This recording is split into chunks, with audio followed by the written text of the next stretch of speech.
18h45 sur Europe 1, la suite d'Europe Soir avec vous Nicolas Poincaré depuis le bus Europe 1 de la présidentielle stationné à Troyes ce soir.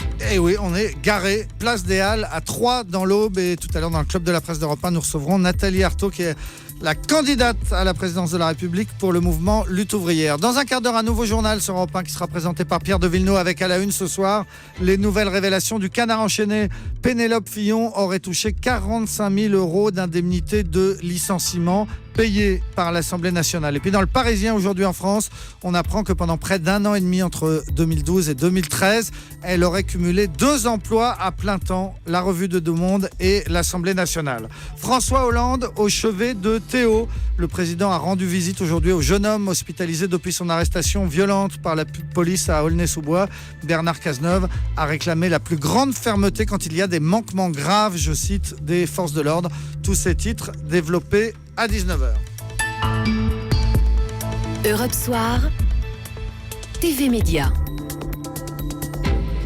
TV Média avec Eva Rock. Bonsoir Eva. Bonsoir Nicolas, bonsoir à tous.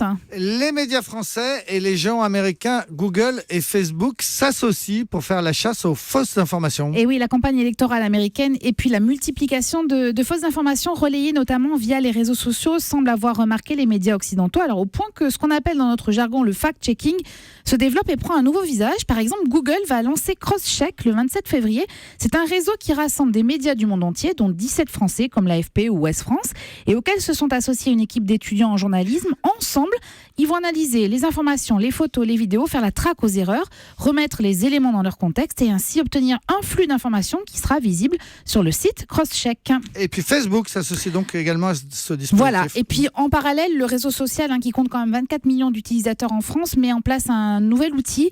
Les internautes vont pouvoir alerter si une information leur semble fausse. Il y aura encore une vérification, des liens vont être collectés sur un portail et puis les médias qui sont partenaires vont vérifier l'information et si les 2 médias référents prouvent l'inexactitude des propos, alors le contenu apparaîtra sur Facebook mais avec une alerte. Donc si je comprends bien, ça repose surtout sur la bonne volonté des lecteurs, des utilisateurs. Et oui, exactement, et c'est sans doute la limite de l'exercice. Alors le site du Monde a choisi une autre méthode avec un décodex en fait. C'est la volonté d'alerter les utilisateurs des sites les moins fiables. Ils ont recensé 600 sites d'information qu'ils ont passé au crible et qu'ils ont rangé dans des catégories plus ou moins fiables. Alors c'est bien, sauf qu'à un détail près, Le Monde est lui-même un site d'information, donc il y a un peu confusion des genres. Reste que quand même ces bonnes volontés nous permettront peut-être d'y voir plus clair.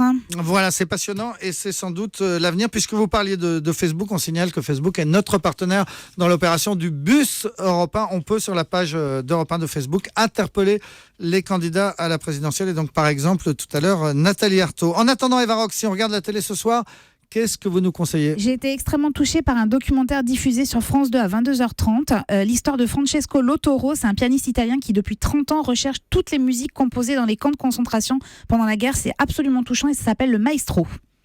Eh bien merci beaucoup Eva Rock. Dans un instant, le Zap.